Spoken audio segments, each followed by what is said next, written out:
네, 오늘 시그널픽에서는 전한길 한국사 강사 모시고 자세한 얘기 나누겠습니다. 어서 오세요. 네, 안녕하십니까. 반갑습니다. 네. 전한길입니다. 예, 반갑습니다. 지난 11일에 윤석열 전 대통령이 관저를 떠나서 서초동 사저로 이동을 했습니다. 근데 거기서 뭐 다 이기고 돌아왔다 이런 소감을 밝혔다고 하는데 이게 뭐 어떤 의미일까요? 네, 많이 언론에서도 그렇고 뭐 일부 국민들께서는 뭐 탄핵을 당해 가지고 파면돼서 이제 사저로 돌아오는데 굉장히 침통해하고 그럴 줄 알았는데 뜻밖으로 다 이겨 돌아왔다. 또 새로운 시작이다. 이런 말씀하셨거든요. 저는 그 말씀에 굉장히 어떤 뜻이 있을까 생각해 보면 이런 뜻이 있다고 생각해요. 네. 예를 들면은 윤석열 대통령께서 비상계엄을 선포하고 그 때문에 이제 또 이런 이제 그 탄핵을 당했고 파면당했지 않습니까? 근데 사실은 저는 그 말씀을 들으면서 약간 예수님 같다는 생각이 들었어요. 네. 예수님께서도 마찬가지로 늘 가난한 이웃과 네 이웃을 네 몸과 같이 사랑하라 이런 말씀하시다가 결국은 정치적으로 십자가에 못 박혔지 않습니까? 네. 그래서 이제 예수님은 희생당했지만 그때도 이런 말 다 이루었다 이런 말씀 하셨거든요. 네. 왜냐하면 그 말씀 뭐냐 하면은 내가 모든 백성들에게 사랑을 베풀지 않았냐 이런 걸 가르쳤지 않냐. 네. 그리고 나는 죽었지만 부활해가지고 2000년이 지난 지금도 예수 믿는 분들이 많지 않습니까? 인류를 구원한 것처럼 아마 그 윤석열 대통령께서도 당신께서는 파면당해서 이렇게 그 임기는 끝났지만은 하지만 그로 인해서 자유민주주의를 지켜냈고 그리고 보수 우파들의 결집을 만들어냈다. 저는 이런 생각이 들거든요. 예를 들어서 만약 윤석열 대통령이 비상계엄 선포하지 않았다면은 뭐 우리가 지지하든 반대하든 간에 몰랐던 것을 많이 알게 됐지 않습니까? 예를 들면 민주당에서 더불어민주당에서 중심이 되어서 29번의 탄핵 행정부를 마비시키는 이건 입법부의 기능이 너무 이제 행정부를 마비시키는 것도 봤고 그 뒤로 뭐 공수처의 부당한 수사, 서부지법의 부당한 체포영장, 구속영장 그리고 헌법재판소의 이런 납득 힘든 판결까지 그래서 사법부 카르텔과 그를 통해서 또 언론이 늘 보도되는 게 어떤 더불어민주당에서 주장하는 내용 그대로 언론이 많이 보도되어 이런 거 봤지 않냐. 그리고 우리나라의 거대한 뭐랄까요? 사법부의 카르텔이라든가 그다음 좌파 카르텔에 대해서 적나라하게 보여줬지 않냐. 그래서 이제는 그래서 이제 다시 시작했다. 국민 여러분들께 그래서 자유민주를 지키고자 했다. 그 뭐 저는 3년간 비록 임기였지만은 5년 이상의 일을 했다고 저는 보여지거든요. 만약에 비상계엄 선포하지 않았다면 우리는 뭐 몰랐으니까 결국은 자유민주로 붕괴되었을 것이고 보수파들도 결국 끝났을 것이다. 저는 이렇게 생각하는데 그런 의미가 담겨있다고 생각해요. 네. 그럼에도 불구하고 그걸 알리는 수단으로의 비상계엄은 아니었다라는 게 헌법재판소의 만장일치 의견이었다는 말씀은 또 드려야 될 것 같습니다. 그거에 대해서는 또 국민들은 또 달라지죠. 어쨌든 이게 일각에서는 대통령이 마치 개선장군처럼 돌아오는 모습? 이거는 앞으로도 이제 보수 정치 전반에 부담일 수 있다. 왜냐하면 이게 본인이 그냥 임기 다 온전히 마치고 돌아오는 게 아니라 그냥 헌법재판소에서 어쨌든 이 부분은 위헌이라는 판단을 받고 파면이 된 상태인 거잖아요. 그게 하지만 그것에 대해서는 국민들의 의견이 많이 엇갈리죠. 사실은. 그래서 시간이 지나면은요, 그 거짓은 진실을 이길 수 없지 않습니까? 진실이 더 드러날 거라고 저는 봅니다. 알겠습니다. 그 전한길 선생님께서 윤 전 대통령 퇴거 전에 관저 다녀오신 얘기를 좀 여쭤봐야 될 것 같아요. 9일에 일단 다녀오셨다라고 하는데 윤상현 의원과 함께 가셨습니다. 좀 어떤 얘기들을 듣고 오셨을지가 좀 궁금해요. 혹시 특별히 좀 당부하신 거나 이런 게 좀 있으셨을까요? 그 전에 저는 이제 헌법재판소에 대해서 그 말씀만 좀 드리고 싶어요. 그 판결에 대해서 선고에 대해서 이거는 금방도 말씀하신 대로 이제 국민들 많이 깔려 있지 않습니까? 그죠? 여전히 특히 대선 국민에 접어들다 보니까 더 갈라져 있는데 저는 개인적으로 4월 4일 날 헌법재판소의 8대 0의 어떤 그 파면 선고 결과 그리고 일주일 뒤 이제 3일 전이죠. 4월 11일 날 대통령께서 결국 이제 관저를 떠나 사저로 갔지 않습니까?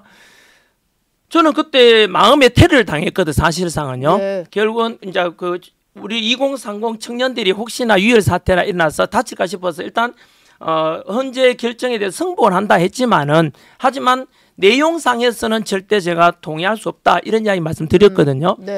이거는 뭐 윤석열 대통령이 지지하든 반대하든 간에 국민들께서 아마 어떤 뭐 예를 들면 8대 0으로 탄핵과 파면을 선고한다 했을 때 박수 친 사람들도 많았겠지만은 네. 하지만 그거는 지지 반대에 관련된다고 생각하고요. 하지만 헌법재판소의 내용을 이렇게 객관적으로 지지 반대를 떠나가지고 뚜껑 열어보면은 사실상 이거는 팩트만 말씀드리면은 헌법재판소의 재판관 8명 중에서 불의한 재판관에 대해서는 네. 다 알고 계시지 않습니까? 네. 예를 들면 문영배 지나친 편향성 그리고 이미선 재판관의 친여동생 이상희 변호사가 뭐 대통령 탄핵을 네. 주장한 사람이고 예. 그리고 정계선 그 재판관의 남편 황필기 변호사는 역시 대통령 탄핵했던 주장했던 사람이잖아요. 이런 경우는 우리가 초중학교만 다녀도 알 수 있죠. 어떤 이해관계가 상충될 때는 재판 회피 신청을 해야 되는데 그렇지는 네. 않았어요. 예. 그런 불의한 재판관에 대해서도 있었다는 거. 네. 그리고 우리나라 최고 헌법 권위자 허영 교수님께 지적한 재판 심리 과정에서 10가지 위법 사항이 있었다. 이거는 두고 또 문제거든요. 이거는 다 알려진 사실 아닙니까? 거기다가 민주주의의 근본은 국민인데 국민들의 50% 정도가 대통령의 직무 복귀를 원했는데 그것을 무시하고 헌법재판관들이 정치적으로 판결했는 것에 대해서는 네. 그거는 국민들께서는 예. 그거에 대해서는 아마 반박 못할 거라 저는 생각하고요. 그래서 저는 알겠습니다. 네 선생님, 그런 생각을 가지고 예. 있습니다. 네, 알겠습니다. 이거는 뭐 또 의견이 좀 많이 엇갈리는 네. 거니까 이제 앞으로 나아가 보죠. 네, 이미 다 좋습니다. 지난 일들이니까요. 네, 어쨌든 그럼 그거에 대해서만 답변 드릴게요. 왜냐하면 이제 관제에 갔던 것은 뭐 제가 대표로 갔는 게 아니고 머슴으로 갔다고 생각하거든요. 그때 대통령께서는 이제 곧 이제 사저로 옮겨 가야 되니까 그 지난 겨울에 대통령 직무 복귀를 또 탄핵 반대 주장인데 국민들이 많지 않습니까? 네. 그분들을 대신해서 제가 이제 미안하다. 아. 지켜주지 그 국민들 지켜주지 못 밑에서 대통령 미안하다. 당장에 나오셨던 분들을 대표해서 네. 대표는 아니고 머슴으로서 제가 예, 예. 그래서 좀 미안하다 이런 걸 국민들에게 전달하고 싶었던 것 같아요. 그래서 갔었는데 그날 대화 중에서 대통령께서는 여러 말씀이 있었거든요. 첫 번째는 나는 뭐 감옥 가고 죽어도 괜찮다. 하지만 이 청년들 어떡하나, 국민들 어떡하나, 그리고 이 국가는 어떡하나에 대한 국가와 국민에 대한 걱정이 되게 많았었고요. 예. 그다음에는 또 뭐 흔히 좌파 카르텔이라 하지 않습니까? 이 우리 내벽 있으니까 네. 이 자유민주주의 어떡하나 걱정을 되게 많이 하셨고요. 예. 그다음에 대통령은 뭐 한미 동맹을 강조했지 않습니까? 이거는 뭐 알려야죠. 언론이 그런 역할을 하지 않습니까? 이 방송은 마찬가지로 대통령이 비상기업 때 이제 국회에서 탄핵 소추를 가결시킬 때 그때 1차 탄핵 소추 안에 무슨 내용이 들으시냐면 이런 내용이 들었어요. 그대로 네. 옮기면은 예. 가치 외교라는 미명 아래 북한과 중국, 러시아를 적대시해서 탄핵을 시켜야 된다라고 했거든요. 네. 그 말을 곱씹어 보면은 윤석열 대통령이 그 말 했는 거는 뭐죠? 한미일 동맹을 강화하고자 했고 반대로 대통령을 탄핵시키고자 하는 탄핵 소추 안에 북한하고 중국과 러시아를 러시아. 적대시해서 당신은 탄핵돼야 된다. 그럼 국민들께서는 한번 판단해 보시죠. 네. 과연 대통령이 옳은 것인가? 더불어민주당에서 그만 대통령 탄핵시키고자 하는 이유에 북한과 중국과 러시아를 적대시해서 그게 탄핵 사유가 되는지에 대해서 어디가 네. 옳은지 한번 여쭙고 싶고요. 그날 대화 내용 중에서 네. 좀 한 번 안 알려진 걸 이제 말씀드린다면은 네. 그날 대통령께서 무슨 말씀 많이 하셨냐면은 저도 놀랐거든요. 한 30분 정도 그 말씀을 들었는데 뭐냐면은 1964년도에 예. 미국의 대선 이야기를 해주셨거든요. 그때 베리 골드워터 아시지 않습니까? 예. 베리 골드워터라고 그 당시에 공화당 후보로 나와서 그 당시에 낙선했어요. 네. 민주당의 그 당시에 린던 존슨 대통령한테 후보에서 이제 졌죠. 네. 지고 난 뒤에 그때 이제 그 베리 골드워터가 뭐라 했냐면은 이런 말을 남기거든요. In your heart, you know he's right. 번역하면은 예.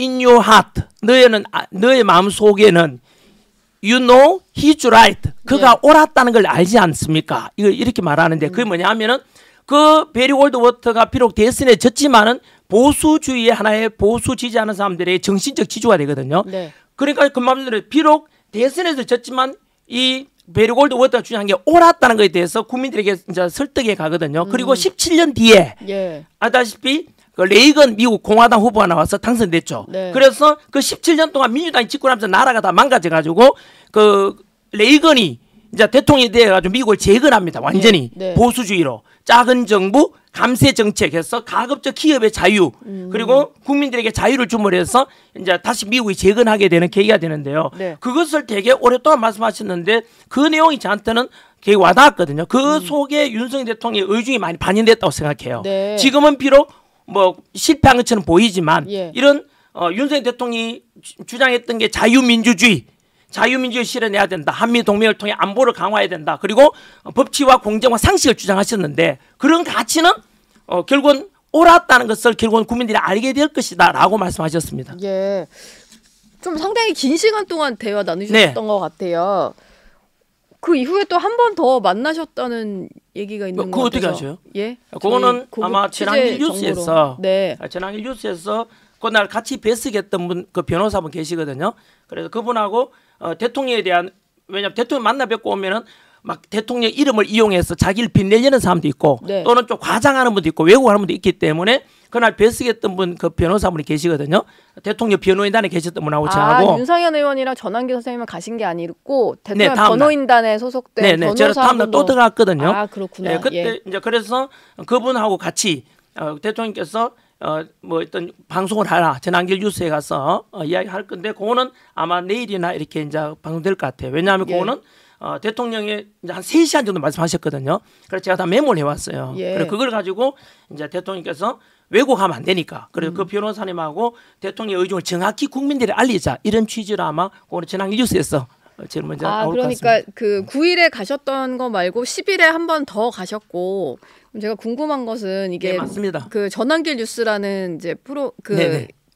언론사를 언론이죠. 만드셨다 보니까 그럼 대통령의 어떤 인터뷰를 하고 오셨다라고 볼 수 네, 있는 맞습니다. 건가요? 네네. 그러면 그게 뭐 영상도 담기고 사진도 영상은 담기고 없고요. 이런 건가요? 제가 메모를 다 했거든요. 예. 그래 그걸 가지고 2시간 동안 이렇게 이제 메모한 걸 가지고 다시 한 번 더 국민들에게 알리는 의중을 그럼 뭔가 전달하는 역할. 대통령의 메시지가 내일 더 나올 수가 있겠네요. 전환기 선생님을 통해서. 네, 그럴 수 있습니다. 미리 좀 공개해 주실 만한 내용 없을까요? 뭐 예를 들면은 3시간 동안이면은 되게 많은 윤어게인 이런 거에 대한 정확한 의미가 무엇인지 예. 윤어게인에 대해서 이제 오해하는 분들도 계시지 않습니까? 네. 그래 그거에 대해서 저도 무슨 생각인지 네, 너무 대통령의 궁금한데. 의중이 이제 그 말씀하시더라고요. 예. 그 어떤 의중이신 건가요? 그거는 제가 지난 뉴스에서 네. 왜냐하면 예. 네, 전환기 뉴스를 통해서 보여라. 네. 오늘 다 공개하시긴 좀 그렇다. 네. 어쨌든 윤 어게인에 대한 대통령의 생각도 뭐 직접 들으셨다라는 것 같습니다. 근데 윤 전 대통령이 국민 전체를 보는 게 아니라 자기를 위해서 나와줬던 지지자 그리고 청년도 사실은 본인을 뭐 반대하는 청년도 꽤 많은데 지지하는 청년들에 대해서 메시지를 내는 거에 대해서 안타까워하시는 분도 있습니다. 왜냐면은 대한민국의 대통령이셨던 분인데 본인을 지지하지 않는 사람도 자기 국민이잖아요. 근데 너무 한쪽 메시지만 내니까 좀 아쉬워하시는 분이 그렇지는 있거든요. 않습니다. 그건 오해고요. 그건 아닌가요? 저는 왜곡이고요. 대통령께서는 당연히 대통령으로서 아니 어느 누구 대통령이라도 꼭 지지하고 반대하는 사람 누굴 미워하는 사람은 없습니다. 어떤 대통령께서도 예. 당연히 다만 대통령께서는 이제 2030 청년들이 이제 그 제일 먼저 이렇게 계몽이 돼 가지고 나와 가지고 청년들이 끼어났지 않습니까? 원래 청년들 하면 좀 진보 이런 생각이 있는데 제대로 진실을 알게 됐다 해서 이 청년들을 아끼는 마음이 되게 강했다. 이런 말씀을 드릴 수 있겠죠. 네. 알겠습니다. 조기 대선이 결국 현실화되었는데요. 전환기 선생님은 이제 보수 우파 승리만을 목표로 삼자라고 얘기를 하셨어요. 네. 어쨌든 이제 이재명 민주당 대표가 대선 주자가 될 가능성이 높으니까 민주당에서는 이길 수 있는 후보를 내자 뭐 이런 얘기셨는데 지금 국민의힘에 좀 뛰고 있는 후보들 몇 면을 보시면 승리할 수 있을 거다 이렇게 보시나요? 저는 한 5가지 조건을 갖추면 이긴다 생각하거든요. 5가지요. 네. 첫 번째는 2030 세대들의 마음을 얻은 후보가 이길 것이고 두 번째는 역시 뭐 이렇게 양쪽 진영 한 33% 중도층을 누가 끌어들이느냐 예. 거기 승리할 것이. 세 번째는 보수파가 승리하려면 절대로 뭐 이승만 대통령이 했는 말씀이죠. 네. 뭉치면 살고 흩어지면 죽는다. 네. 절대 뭉쳐. 분열이 되면 안 된다. 예. 뭉치면 이길 수 있다 생각하고요. 네 번째는 윤석열 대통령에 대해서도 마찬가지 지지율이 국민들께서 50% 정도 됐단 말이에요. 그 지지율 당장에는 헌법재판소의 심리 결과에 대해서 이렇게 납다 힘들다 하는 사람도 있겠지만 여전히 뭐 있는 대통령에 대해서 마음가진 분이 많죠. 윤석열 대통령 지향 주장했던 바다 옳은 거니까요. 보편적 네. 가치를 존중하고자 했는 것이니까. 예. 그리고 윤심을 얻는 사람은 이길 것이고 네. 버리면은 진다. 저는 이렇게 생각하고요. 윤심을 버리면 집니까? 네, 저는 그렇게 생각합니다. 왜냐하면 보수파의 가치를 가지고 개성하고 뭐 저는 그래야 된다고 생각하거든요. 덧붙여서 부정선거에 관한 또는 선거에 대해서는 국민들이 한 50% 정도까지 불신하고 있어요. 네. 선관위에 대해서. 예. 이것이 선거 직전에 어느 정도 개선 좀 될 수 있다면 법 개정까지는 아니더라도 시행령을 고치거나 간단한 방법 몇 가지가 있거든요. 예. 그런 거는 여당이든 야당이든 또는 뭐 선관이든 모든 국민들께서 그래 투명한 선거, 공정한 선거 하자는데 그 반대하는 사람 누가 있겠어요? 네. 그런 측면에서 개선된다면은 저는 5가지 조건이 그렇게 된다면은 보수파 승리할 때 저는 확신합니다. 예.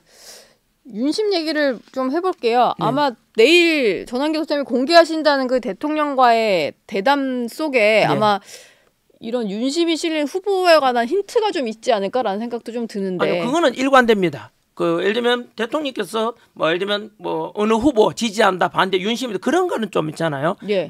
옳지 않고 왜냐면 대통령께서도 마찬가지로 이기는 놈 지지한다 그렇겠죠. 누구든 간에 아무래도 뭐 심정적으로는 네. 심정적으로는 우리가 그냥 이게 추측이죠. 윤석열 대통령이 이제 탄핵 당했을 때 그 탄핵 그 과정에서 대통령 끝까지 지키겠다 하는 사람들에 대해서는 아무래도 마음으로 더 가겠지요. 근데 만약에 당내 경선에서 그럼 어쩔 수 없이 탄핵에 찬성했던 그런 사람들이 당 후보가 된다면 그럼에도 불구하고 대통령 좀 지지할 거라고 보시나요? 일단 우선순위가 있겠지요. 예. 이재명 민주당 후보를 이기는 쪽을 우선 아니겠습니까? 예. 그렇죠. 모든 국민들 보수파들도 그렇고 이재명과 민주당을 이기는 후보라면은 결국은 단합해야 된다 이렇게 생각하시겠죠. 어떤 사람이 되더라도 그러면은 이제 대통령 입장에서는 어떤 후보가 됐으면 좋겠다라기보다는 네. 본인이 대통령으로서 좀 하려고 했던 이런 보수의 가치를 좀 이어줄 수 있는 후보가 됐으면 좋겠다. 네, 그건 너무나 당연한 이런 거겠죠. 큰 방향이 네. 좀 있으신가 봐요. 근데 나경원 전 의원이 윤 전 대통령 만나고 난 이후에 출마 선언을 하다 보니까 네. 지금 당장은 윤심이 실렸다, 윤심 후보다 이런 생각이 좀 들고요. 그리고 윤상현 의원 같은 경우도 출마를 좀 고심하는 걸로 알려져 있습니다. 김문수 전 장관 역시 계속해서 대통령의 어떤 탄핵 각하 기각을 얘기했던 분이다 보니까 이 세 그렇죠. 분이 네. 조금 비슷해 보이거든요. 표가 좀 겹칠 것 같다라는 생각을 하는 분도 계신데 네, 그런 거는 그냥 일반적으로 알려진 그냥 상식선에서 그렇겠죠. 근데 표를 갈라먹지 않고 좀 합쳐야 되는 거 아니냐라는 생각도 많이들 하시는 것 어느 같더라고요. 순간에 가면은요 다 통합한다고 저는 믿습니다. 왜냐하면 어느 순간에 가서 이렇게 정성 겹치지 않습니까? 네. 어느 누가 배신 때리고 하면은 공공의 적이 되겠죠. 예. 이거는요. 알겠습니다. 지금 국민의힘에서 한덕수 권한대행 차출론이 끊이지가 않고 있는데요. 전환기 선생님 보시기에는 이게 왜 자꾸 이렇게 차출론이 나온다고 보십니까? 현재 당내 후보가 좀 별로니까 이런 말이 나오는 걸까요? 그럴 수도 있고 예. 뭐 한덕수가 아니라 뭐 두덕수, 삼덕수든 간에 누구든지 간에 보수파가 두덕수, 승리할 수 있는 네. 후보라면은 많이 나오면 좋죠. 저는 그렇게 생각하거든요. 한덕수 총리 곁에서도 마찬가지로 2번의 총리를 했지 않습니까? 노무현 정부 때 했고 예. 이번 정부에서 총리를 하셨으니까 현재 그러니까 국민들에게는 굉장히 어떤 관료적으로 행정을 안정적으로 운영해 온 것에 대한 어떤 메리트도 있고 네. 또 이번 탄핵 정국 속에서도 안정적으로 국정을 운영해 온 예. 대통령 직무대행을 했지 않습니까? 그런 데도 검증됐다 생각하고 또 뭐 지역으로 따져도 출신 지역이 전주 그죠? 출신이니까 그쪽 지역에도 득표 계산해 보면은 뭐 보수 후보로서 경쟁력이 있다. 충분히 민주당 이겨주는 잠재력이 있다. 이래 생각하니까 아마 국민의힘에서도 나와라. 뭐 이렇게 부추기지 않겠나 생각합니다. 예. 이게 지금 친윤계 내부에서 한덕수 차출론을 계속 띄운다 이런 해석이 있더라고요. 뭐 그런 이유일까요? 그러니까 이게 마치 윤심이 실린 거다. 그렇지는 않을 겁니다. 네. 네, 저는 그렇게 생각하지 않고요. 분명히 윤석열 대통령께서는 누구를 지지 반대 이럴 수도 없죠. 당연히 예. 범여권, 범보수 후보 차원에서 이렇게 말씀하시는데 윤석열 대통령의 지금까지 해온 스타일을 볼 때 네. 작은 사람이 아니에요. 마음이 넓고 커요. 그래요? 언제나 국가를 보시고. 예. 그래서 특정 후보가 마음 속으로야 우리가 개인적으로 그렇지 않겠습니까? 얘가 됐으면 좋겠다. 얘가 되면 좋겠다. 이렇게 생각하겠지만 절대 그걸 내색하고 그러지는 않습니다. 왜냐면은 이철우 경북지사를 통해서 알려진 네. 말이 네. 사람을 쓸 때 충성심만 봐라. 뭐 이런 식의 말을 하셨다라고 이제 전해졌잖아요. 근데 그 그거는요. 이후에 해석이 좀 붙다 보니까 그거는 제 생각에 현재 이제 국민의힘이나 여권 후보 경선 나온 사람들에 대한 것이 아니고 예. 과거에 이제 윤석열 대통령 입장에서는 지금 이번에 예를 들면 헌법재판소에서도 대통령이 임명한 그 재판관까지도 대통령을 인간적으로 배신한 거죠. 예. 이럴 수 있느냐. 네. 국민 50%가 지지하고 있고 대통령을 직무로 복귀를 바라는 이럴 수 있냐 이런 생각이 들었을 거고 뿐만 아니라 이번에 비상계엄과 탄핵 정부 속에서 알곡과 가라지가 다 드러났거든요. 그 네. 가라지라는 게 배신자 아닙니까? 예. 저는 그렇게 생각하거든요. 대통령이 얼마나 그 많이 배신당했다고 생각하겠어요? 그러니까 이게 뭐 본인의 어떤 경험에 대해서 얘기를 네, 하시다 그렇죠. 나온 거지 네. 특정 누구를 콕 집어서 맞습니다. 그런 건 아닐 네. 것이다. 그러면 구체적으로 좀 얘기를 해보겠습니다. 지금 한동훈 전 대표가 나머지 뭐 주자들 중에 오세훈 서울시장이나 유승민 전 의원이 경선에 일단 참여하지 않겠다라고 했고 네네. 오 시장은 아예 대선을 불출마 선언했다 보니까 일단은 탄핵에 있어서의 어떤 스탠스가 겹치는 사람들이 다 빠진 상태예요. 그러다 네. 보니까 한동훈 전 대표가 아마 컷오프 대상에 들어갈 가능성은 높아 보이는데 출마 선언한 거 좀 어떻게 보셨는지 궁금합니다. 이게 당내 후보가 될 수 있을 거다 이렇게 보시나요? 뭐 그거는 경선 거쳐봐야 아는 일이지만은 예. 저는 뭐 한동훈 후보가 나온 것에 대해서 좀 뭐랄까 그 첫 번째 한동훈 후보에 대해서는 이제 보수파 이미지는 예. 사실상 윤석열 대통령이 한동훈만 아니었어도 탄핵이 안 됐거든요. 왜냐하면 그 당시에 야당 주도할 때 대통령 탄핵시킬 때 한동훈과 그 친한 파랍니까? 예. 그런 사람들이 이제 탄핵에 찬성함으로 지금 대통령이 탄핵돼 버렸잖아요. 네. 그리고 그게 1차적으로 사실은 예. 지금의 모든 이렇게 국론 분열의 원인 또는 그렇게 해서 하나의 또 이제 보수파를 분열시키는 하나의 그 인물로 되잖아요. 네. 두 번째 만약에 이번에 대선에서 이재명이나 민주당 후보에 지어버린다면은 예. 두 번을 이제 대통령을 배신하는 택이 되거든요. 네. 그래서 저는 지금 그래서 그 한동훈 왜냐하면 또 한동훈 후보가 최종 후보가 된다면은 또 한동훈 후보에 대해서 안티들이 많단 말이에요. 아니 어떻게 대통령 배신한 사람 우리가 지지할 수 있냐? 차라리 선거 안 해버리겠다. 네. 이런 사람들도 많아요. 그 청년들 중에서도 보수가 물어보면은. 못 뭉칠 것 같다. 그렇죠. 그러면은 생각이시죠? 그러면 아예 필패 보수 후보가 무조건 지게 돼 있잖아요. 그러면은 예. 결국은 한동훈 후보가 경선을 통과하게 되면은 오히려 그 보수파가 결국은 필패하는 또 원인도 될 수 있지 않나 이런 생각도 있습니다. 근데 좀 도와주시면 되잖아요. 후보가 된다 하면. 그래도 이재명 대표는 이겨야 하니까 좀 뭉칩시다라고. 근데 그럴 할 수도 수도 있겠지만은 청년들의 마음이 얼마나 움직여질지는 예. 그들의 마음이 아니겠나 싶습니다. 아무리 좀 누군가 나서서 뭉치자 네. 해도 네. 안 뭉칠 수가 있다. 네. 지금 민주당 같은 경우는 이재명 전 대표가 가장 유력한 후보이긴 하고요. 경선이 어쨌든 시작이 되기는 할 텐데 여기 보니까 그 국민 경선이 좀 무산이 되고 네. 당원의 어떤 표심 반영 비율을 많이 높였더라고요. 그러다 보니까 이게 사실상 이재명 추대 경선이다 이런 얘기들이 좀 나와요. 민주당의 룰이 오늘 확정되는 거라서 아직까지 확정된 룰은 아닙니다만 좀 어떻게 보셨나요? 근데 이재명 대표는 지금까지 해온 바도 우리 다 국민 알려진 게요. 예. 예를 들면 이재명 대표는 그다음 체포 이제 그 면책 특권 있지 않습니까? 네. 불체포 특권. 예. 그 없애겠다 해놓고는 자기가 잡혀가려고 하니까 또 당규를 개정해가지고 안 잡혀갔거든 그때도요. 그것처럼 그 뒤로 뭐 예를 들면 작년에 총선 때 그 이재명 싫어하는 사람 뭐 비명계는 다 그냥 예. 지금 다 잘랐지 않습니까? 오직 이재명 충성파로 만들어놨지 않습니까? 네. 그런 속에서 지금까지 이제 예전에 민주당의 모습이 아니죠. 어떤 사람들은 더불어 히틀러 당이다, 더불어 독재당 아닌가, 이재명을 위한 이재명의 의안 이미 그걸 독재돼 있지 않습니까? 그리고 지금 뭐 경선 룰도 뭐 전부 다 그러죠. 뭐 그렇구나라고 생각하지 뭐 처음 나타난 건 아니죠. 이재명 대표가 지금으로서는 상당한 독주 체제를 이어가고 네. 있습니다. 이제 국민의힘 후보들이 뭐 누군가 한 명으로 정해지면 아마 이 지지율이 분산된 게 뭉치긴 하겠습니다만 그래도 좀 쉽지 않은 상황이잖아요. 네. 근데 대선에서 좀 보수 후보가 이기려면 어떤 게 좀 필요할까요? 아까 말씀드린 저는요 오히려 현재 이재명 대표에 대해서 박스권이 갇혀 있거든요. 언제나 30% 되었습니다. 후반. 이전 대표 지지율이요? 이재명 대표에 대해서. 네. 그러면 이것이 뭐냐면 거의 60% 정도 국민들은 절대 이재명은 안 된다. 왜?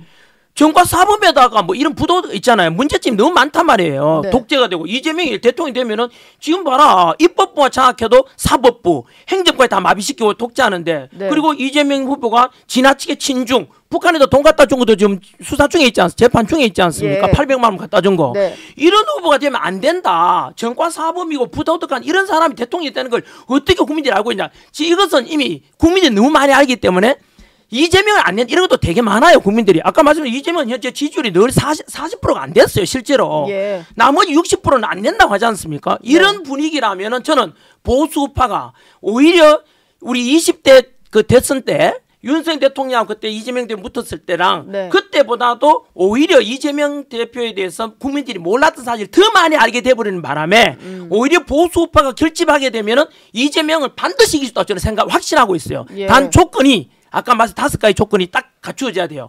혹시 이 방송을 저는 여권 후보들이 본다면은 네. 경선에 가더라도 절대 우리가 분열되면 안 된다. 네. 첫 번째, 두 번째는 2030과 중도파들 끌어들여야 된다. 지지를 얻어야 된다. 그런 후보가 이제 최종 후보 나와야 된다. 네. 세 번째는 윤석열 대통령에 대해서 저는 거리두면 안 된다고 생각합니다. 네. 왜냐하면 윤석열 대통령에 대해서도 뭐 신하는 분도 있지만 좋아하는 분도 많지 않습니까? 이 윤심이라 하겠죠, 그죠? 윤석열 대통령께서는 추구하고자 했던 가치는 아까 제가 말씀드린 베리 골드 워트가 했던 가치와 똑같거든요. 네. In your heart, you know he's right.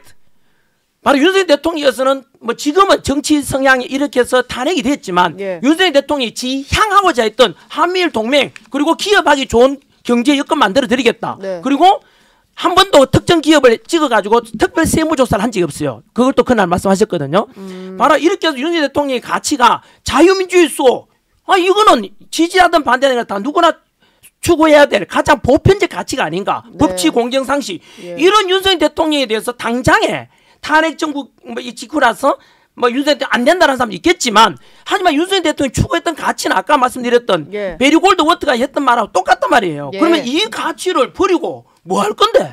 그래서 저는 한번 정리해드리면은. 근데 그럼 말을 조금 다시 정리를 하자면 네. 윤 전 대통령이 하려고 했던 이제 그 대통령으로서의 지향하는 가치를 지키자는 거지 뭐 이 사람을 품자 뭐 이런 건 아닌 그렇죠. 거네요. 다른 개념이네요. 그렇죠. 그 예. 가치는 개성돼야 되죠. 당연히요. 예. 옳았으니까.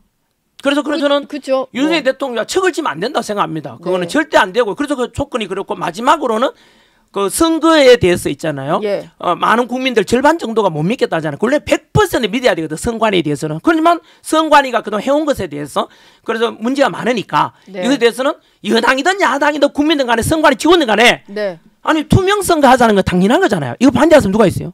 맞죠? 예. 공정성 하자는데 누가 반대하겠습니까? 따라서 시행규칙이라도 있잖아요. 대선 직전에 한 50일 남았으니까 시행규칙이라도 몇 가지 고쳐가지고 투명성을 하자. 이렇게 해서 그걸 고쳐야 됩니다. 반드시. 네. 예를 들면 사전투표에 대해서 예. 문제가 많지 않습니까? 네. 그럼 사전투표에 대해서 첫 번째 그 날인하는 거. 우리 네. 당일 투표는 이제 직접 감독관이 날인을 하거든요. 예. 근데 사전투표는 선관위 찍어놓은 도장으로 그대로예요.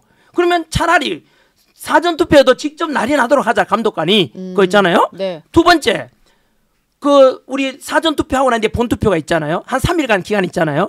그 기간 동안에 투표한 관리에 대해서 지금까지는 경찰과 선관위 직원만 감독하거든요. 이제는 양당에서 보내는 참관인까지 해서 24시간 이동 때까지 그 3일간 지키고 있겠다는 국민들이 많아요. 네. 그거에 대해서 관리를 철저하자. 세 번째 은행 가면 우리 대기표 있잖아요. 예. 그것처럼 대기표 하면 정확히 몇 명이 투표인지 알 수 있잖아요. 네. 네 번째 그리고 네. 마지막으로 개표할 때 보통 어등을 먼저 개표하죠. 당일 투표를 먼저 개표하고 네. 사전 투표 나중에 개표하잖아요. 하죠. 네. 그 순서 바꿔서 하자는 겁니다. 사전 투표를 먼저 했으니까 먼저 개표하고 그러고 난 뒤에 당일 투표하는 걸 개표하자. 이렇게 되면 최소한 의혹은 많이 사라진다. 이래서 이런 것은 국가와 국민, 여당, 야당 그리고 선관위도 충분히 할 수 있는 거거든요. 예. 그리고 이런 것을 저는 개선하자는 차원에서 그러면 투명성과 공정성이 되지 않겠나. 그래서 네. 제가 이틀 뒤에 내일 모레 기자회견합니다. 그리고 어디서 전 하세요? 국민들께 이걸 호소할 겁니다. 아, 선관위와 관련해서 네. 부정선거 네. 의혹을 좀 해소하기 위해서. 네, 맞습니다. 그에 네. 대해서는 금방 말씀드린 대로 제가 누구나 납득이 가능한 과거에 막 부정선 의혹 이런 걸 제기하려고 하는 게 아니고 네. 국민들이 이만큼 불신하고 있으니 앞으로의 선거에서 그렇죠. 이렇게 신뢰도를 높이자. 올해 대선 내년에 지방선거 그리고 국회의원 선거를 하더라도 예. 모든 국민들은 어느 누구도 내 한 표를 도둑 맞고 싶지 않지 않습니까? 그리고 선관위에서도 당연히 투표를 높이는 게 당연히 선관위의 책무지 않습니까? 예. 그러면 투표를 높이려면 뭐 해야 돼요? 투명한 선거가 된다는 걸 보여줘야 되잖아요. 그런 차원에서 제가 제시한 그런 것은 충분히 여당이든 야당이든 반대할 이유가 하나도 없고 만약에 그걸 제가 반대한다면 제가 이틀 뒤에 기자회견 때 말씀드리겠지만 그렇게도 이게 안 고쳐진 상태에서 만약 진행된다면 저는 대선 불복운동을 할 겁니다. 왜냐하면 그걸 안 고치고 했던 놈이 주범이죠. 범죄자를 생각하고 저는 그렇게 해서 진행된다면 대선 불복운동도 할 생각도 있어요. 그대로 제가 네. 목숨 걸고 그걸 막아낼 생각이에요. 선관위가 지금 본인들 부정선거론이 워낙 높다 보니까 그거 좀 신경을 쓰는 것 같더라고요. 그렇죠. 더 신경 써달라는 차원에서 제가 기자회견 할 거고 네. 4.19 이번 토요일이요. 예. 대규모 집회를 열 수도 있습니다. 4.19에 예, 투명한 선거를 열기 위해서 투명한 네. 선거를 위해서 예. 그것이 받침된다면 저는 뭐 이거는 왜냐하면 여당이든 야당이든 간에 동의해야 될 문제지 않습니까? 네. 투명한 선거 하자는데요. 알겠습니다. 이번 네. 주에 선생님 입장이 상당히 많으실 것 같네요. 오늘 말씀은 여기서 마무리하도록 하겠습니다. 조금만 더 하면 안 돼요? 못다한 이야기가 조금 못다한 있는데 이야기 어떤 거 있으실까요? 첫 번째는요. 그 이제 헌재 판결 관련된 내용 말고 부정선거 말고 더 있으실까요? 네. 네. 그 우리가 대통령께서 이제 관제에서 이제 사저로 갔지 않습니까? 예. 그날 언론에서 보니까 이제 전한길도 그 관제에 갔었잖아요. 예. 그런데 왜 직무 정지됐고 이제 파면됐는데 그게 만약에 관저 정치를 하면서 있잖아요. 네. 막 이게 접대하냐 일주일간 기다렸다 나갔잖아요. 예. 그런데 그걸 가지고 언론에서도 왜 그렇게 오래 있냐라고 막 따지던데 저는 좀 가혹하다고 생각해요. 그건 좀 가혹했어요. 왜냐하면은 그래도 전직 대통령 우리가 개인도 이사 가려면은 이사 갈 집에 대해 도배도 해야 되고 네. 그저 준비를 해야 되잖아. 짐도 싸야 되는데 그거를 일주일 기다린다고 해서 막 여기에 도둑질하는 것처럼 막 언론에서 해배하는데 그거는요. 좀 전직 대통령에 대해 최소한 그런 예의가 아니지 않나. 저는 좀 가혹하다. 심지어 네. 그 음식 먹는 까지. 그럼 제가 지난길에 관제 찾아가면 제가 주스 사가지고 들고 가야 돼요. 그날 가서도 이제 간단한 주스밖에 안 주시더라고요. 네. 저는 그런 차원에서는 좀 국민들께서도 언론에서도 좀 바로잡히면 좋겠고요. 네. 마지막으로 꼭 하나 더 드리고 싶은 말씀은 예. 뭘 저는요. 참 많이 적어오셨습니다. 네, 많이 적어. 네. 왜냐하면 이 방송도 언론은 이제 공정하게 보도하고 국민들의 알 권리를 제공해주는 언론의 역할 아니겠습니까? 예. 저는 이 정치 시그널도 그런 역할을 한다고 보는 차원에서 네. 예를 들면 지금도 언론에서는 뭐 내란 우두머리 막 이렇게 그 내란 우두머리를 왜 뭐 후보 나왔냐 또는 왜 지지할 이런 말 하잖아요. 그런데요. 그 자체가 이미 내란 우두머리를 하면 안 되죠. 왜냐하면 우리 중학교 때 사회책이 배운 상식적인 가치관으로 지금 이 방송 보시면 마찬가지로 내란 우두머리라고 자꾸 이야기한다면 그거는요. 민주당이 주장한 걸 언론에서 그대로 받아쓰기 때문인데 그건 잘못된 거 아닙니까? 예. 아니 우리 노원지구 앵커님께도 마찬가지 우리 중학교 때 배운 사회 지식만으로 하더라도 무죄 추정의 원칙이 있거든요. 이게 쉽게 말해 형벌이 확정되지 않을 경우에는 무죄 추정의 원칙이 있습니다. 네. 따라서 아직 윤석열 대통령에 대해서는 1심 또는 재판도 아직 받지 않았거든요. 예. 그러면은 내란죄라고 말하면 안 되잖아요.